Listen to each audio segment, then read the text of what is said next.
Som en Joan Lluís Torres, ja ho sabeu, des del 2007 som conseller d'Educació, Cultura, Patrimoni i Joventut, per designació de presidència, però a proposta del partit del PSM. En l'àrea que duc, que és una àrea molt àmplia, entenc jo, me dedic bàsicament a coordinar el que són els directors i els caps de serveis perquè tota aquesta feina tiri endavant. De patrimoni és bastant conegut que Menorca té jaciments estesos per tot i que la feina bàsicament es tracta de vigilància i preservació. El que passa és que els darrers anys hem obert una aposta important, que és que el patrimoni també es lligui directament amb el turisme, perquè sigui un actiu més. Això mos costa, perquè a la gent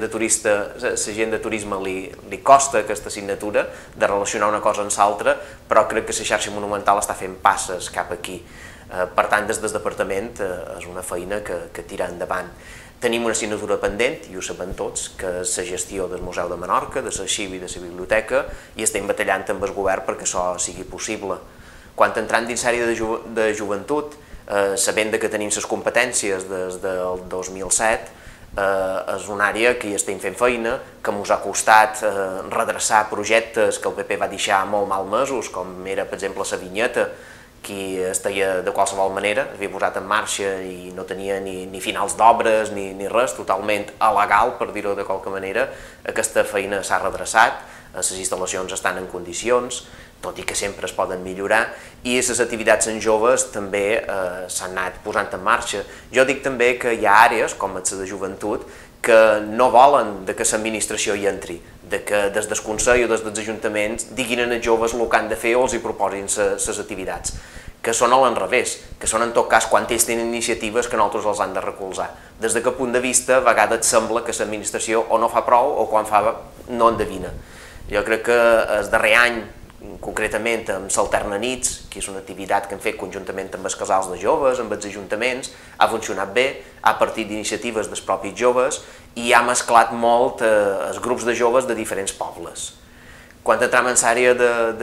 d'educació no tenim competències, sabem que el govern de les Illes Balears és competent, però sí que el Consell fa una feina no de suplència, però sí de dur la bandera d'agrupats ajuntaments amb aquelles feines que ells hi tenen més incidència, com l'educació d'adults o l'educació a 0-3, o donar recolzament, per exemple, a l'extensió universitària de la UIP a Menorca, a l'O, o de la UNED i altres maneres de posar-se al dia en l'educació de majors. Crec que en 0-3 ja érem capdavanters i aquests darrers anys ja no ens ha tocat abanderar a 0-3 perquè 0-3 estaria a un bon nivell, sinó que ens ha tocat complementar coses. I ja tancant el tema de cultura, que potser és l'àrea més àmplia o més grossa, també podríem dir que hem tingut fites importants durant aquests anys. El tema cultural també abarca moltíssimes entitats, abarca tots els ajuntaments que feien feina conjuntament i abarca moltes disciplines. Crec que tothom qui s'ha adreçat en el Consell amb iniciatives o amb propostes ha tingut resposta, crec que això és important, i més important encara que les iniciatives que surten del propi Consell. En cultura, la societat menorquina és prolífica, té moltes associacions i molta gent que hi fa feina, i des Consell el que han fet és posar-los cotons, vull dir, ajudar-los a que aquestes propostes tirin endavant. Tal vegada això es veu més quan per Sant Antoni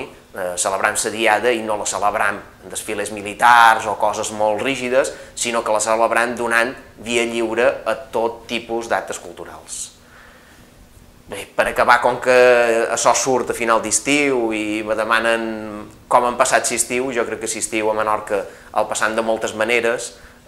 cada poble el passa amb les seues festes patronals que es poden celebrar de moltes maneres i també la gent el passa o anant en la família a platja o partint de viatge.